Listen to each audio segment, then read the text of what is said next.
अब मेरी खुशियों को नज़र मत लगाओ, अब मुझे चैन से जीने दो। हेलो एवरीवन, कैसे आप सब? आई होप आप लोग बहुत अच्छे होंगे और अभी जो चल रहा है आप लोग भी देख रहे होंगे। तो मैं बात करती हूँ अभी नेहा आशीष तिवारी की, जगत दीदी की। तो वो आज लाइव आई थी जिसमें वो काफ़ी रो रही थी और एक औरत होने के नाते, एक लड़की होने के नाते मुझे थोड़ा उनके लिए हमदर्दी फील हुआ। मैं मानती हूँ उन्होंने गलती किया है, गलती तो किया है भाई। किसी का इस तरह से घर तोड़, मतलब किसी के हस्बैंड से अफेयर करना उस लड़की पे क्या बीतती है मैं समझ सकती हूँ, क्योंकि मैं भी एक लड़की हूँ। और अगर मेरे पति का किसी से अफेयर होता है तो मुझे बहुत दुख होगा। और इसलिए मैं मनीषा की फीलिंग्स को मैं समझती हूँ और मनीषा के फीलिंग्स को मैं सम्मान भी करती हूँ, चलो। लेकिन यहाँ बात है किसी की इज्जत उछालने की। तो जहाँ तक मैं देख रही हूँ सही बात है, लोगों ने नेहा आशीष तिवारी की इज्जत उछाल कर अपनी ज़िंदगी आगे बढ़ा रहे हैं। अब सबका थंबनेल आ रहा है कि मुझे चैन से जीने दो, मुझे अब मेरी खुशियों को नज़र मत लगाओ। तो मैंने उसको दिया करारा जवाब, वगैरह वगैरह बहुत सारी बातें आ रही हैं। तो उसमें नेहा आशीष तिवारी का एक और बात था कि आप लोग यही चाहते थे ना कि मैं अपनी शादी तोड़ दूँ। तो लो मैंने ये शादी तोड़ा, लो मैंने ये शादी तोड़ा, आपकी मन का मुराद पूरा हुआ। तो इन सब में अगर किसी की लाइफ ख़राब हुई है तो वो है नेहा आशीष तिवारी, जो कि अब कहीं मुंह दिखाने के लायक भी नहीं है। जो उनके साथ हुआ, माना वो गलत की, लेकिन गलत दोनों ने किया। लेकिन एक तो सर उठाकर जी रहा है ना, एक सर उठाकर जी रहा है, दूसरे सर छुपाकर जी रहा है। तो दोस्तों हमें ये देख के यही पता चलता है कि गलती तो नेहा आशीष तिवारी की भी थी और सचिन जी की भी थी। और जो लोग कमेंट्स में कहते हैं ना कि क्या नाम है, मनीषा 1 साल से रो रही थी, तो क्या आपने देखा था रोते हुए? आपने देखा था रोते हुए? नहीं ना, आप तो रील्स में वही देखते थे जो उन लोग दिखाते थे। तो जो मनीषा आज अपने लिए आवाज़ उठाई, उस दिन क्यों नहीं उठाई थी? उस दिन क्यों नहीं उठाई थी? उसी दिन आवाज़ उठाना था ना। तो उस दिन वो पति के गलतियों को पर्दा कर रही थी। कहीं ना कहीं मनीषा को ये डर था, कहीं हम ऐसा पर्दाफाश करें तो कहीं मेरा पति मेरे से दूर न हो जाए। क्योंकि मनीषा को अच्छे से पता था कि जो सचिन है वो नेहा आशीष तिवारी के झांसे में पूरी तरह से आ चुका है। अगर वो नेहा आशीष तिवारी के अगेंस्ट जाती है तो उसके साथ ही गलत होगा, क्योंकि खुद का उसका पति उसके साथ नहीं था, है ना। तो मैं मनीषा से बस यही कहना चाहूँगी कि जो किसी लड़की की इज्जत इस तरह उछाली गई है, ऐसे नहीं उछालनी चाहिए थी भाई, ये गलत था। आप तो अपने पति की ढाल बनकर खड़ी हो गई। आपके पति को लोग कुछ नहीं बोलेगा, लेकिन एक बच्ची के बारे में ही सोच लेती आप कि अगर उसकी माँ की ज़िंदगी ख़राब हुई तो उस बच्चे का क्या होगा? उसका पिता भी तो नहीं था।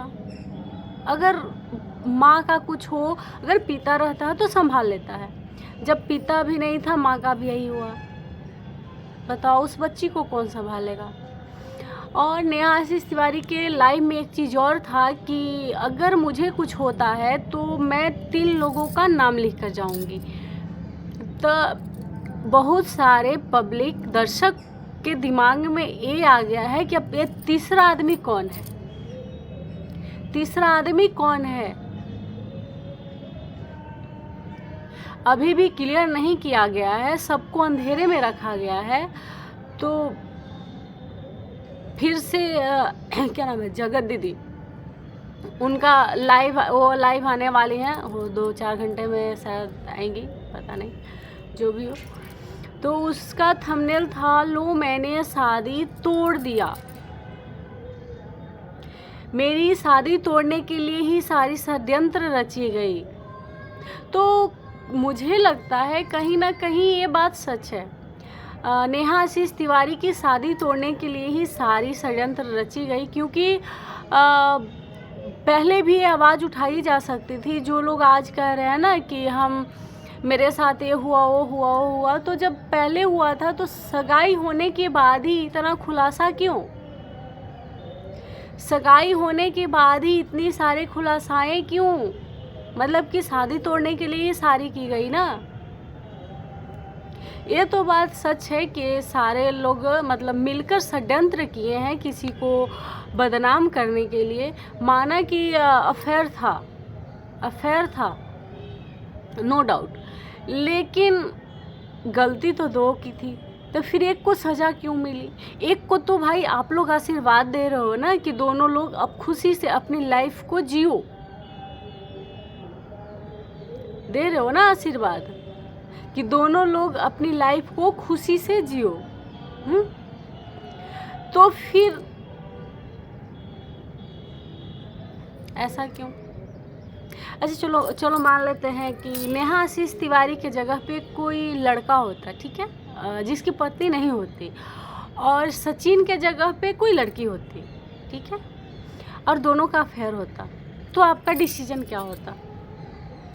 फिर से आप लड़की को ही गलत कहते हैं कि पति को होते हुए दूसरा अफेयर कैसे की?